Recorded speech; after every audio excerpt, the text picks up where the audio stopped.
Mayong hapon ka tuturan mga kaigsunan. So, aniya na po tayo alawiton.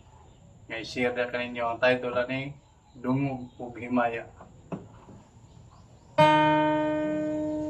Dungog ug himaya sa langit ug sa yuta, ang tanan o Diyos kanimo lamang.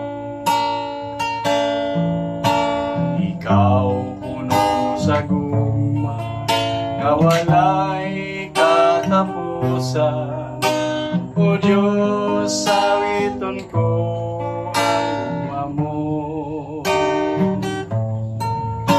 Dungog ug himaya sa langit ug sa yuta, ang tanan o Diyos kanimo lamang.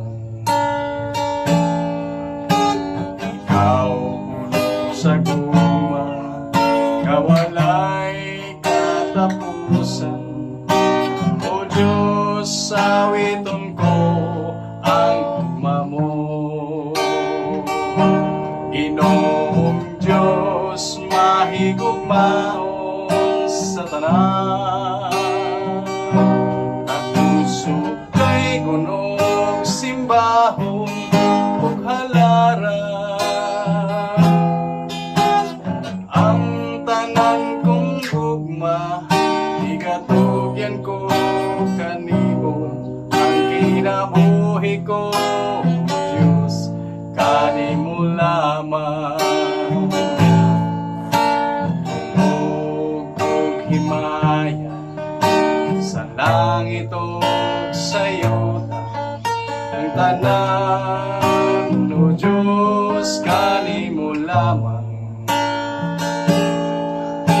Ikaw puno sa gugma nga walay katapusan, o Diyos sawiton ko ang gugma mo. Ginoong Diyos mahigugmaon sa tanan, tagpusog kay gunog simbahon ug halaran. Ang tanan kong gugma igatugyan ko kanimo, ang kinabuhi ko Diyos kanimo lamang. Ang kinabuhi ko Diyos kanimo lamang.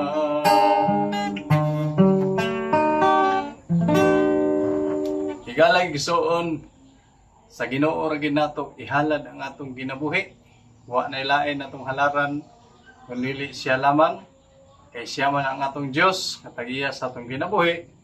Manahigalay gisuon alang sa atong pagpangalagad, padayon ta sa atong pagtuo. God bless. Thank you for watching.